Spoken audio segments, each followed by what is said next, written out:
Homeo ঔষধ খাওয়ার নিয়মকানুন। হোমিওপ্যাথি চিকিৎসার উপরে অনেকেরই অগাধ আস্থা থাকে। অনেকে রীতিমতো উপকারও পান হোমিওপ্যাথিক চিকিৎসায়। কিন্তু এই ধরনের ঔষধ খাওয়ার কিছু নিয়ম রয়েছে, যা না মানলে রোগের হাত থেকে মুক্তি মিলবে না। চলুন জেনে নেওয়া যাক হোমিও খাওয়ার নিয়মকানুন।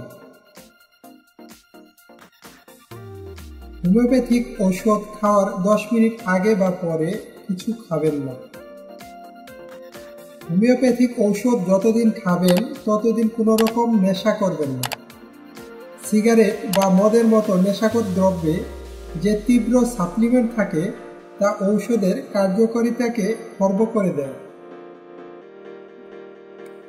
হোমিওপ্যাথিক ঔষধ কখনোই হাতে নেবেন না। হাতে নিলে ঔষধের আভ্যন্তরীণ স্পিরিট পুড়ে যায়। পরিবর্তে কাগজ কিংবা ঔষধের শিশির ঢাকনায় ঢেলে নিয়ে ঔষধ মুখে দিন।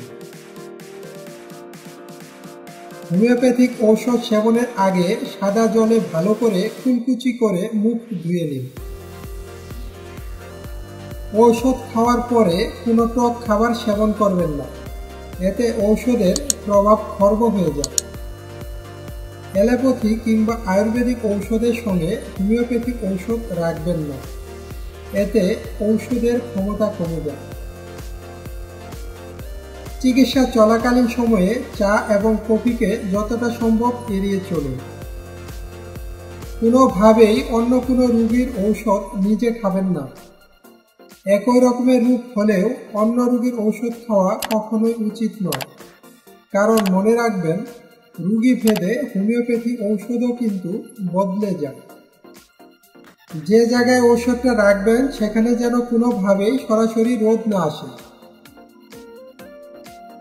ঔষধের শিশির ঢাকনা কখনোই খোলা রাখবেন না। ঠান্ডা এবং অপেক্ষাকৃত অন্ধকার জায়গায় সিপি বন্ধ অবস্থায় ঔষধের শিশি রাখুন। ভিডিওটি ভালো লাগলে একটি লাইক দিন। পরিবার পরিজন এবং বন্ধুবান্ধবকে রোগটি সম্পর্কে সচেতন করার জন্য ভিডিওটি তাদের সাথে শেয়ার করুন। সর্বোপরি চ্যানেলটি সাবস্ক্রাইব করে আমাদের সাথেই থাকুন। ধন্যবাদ।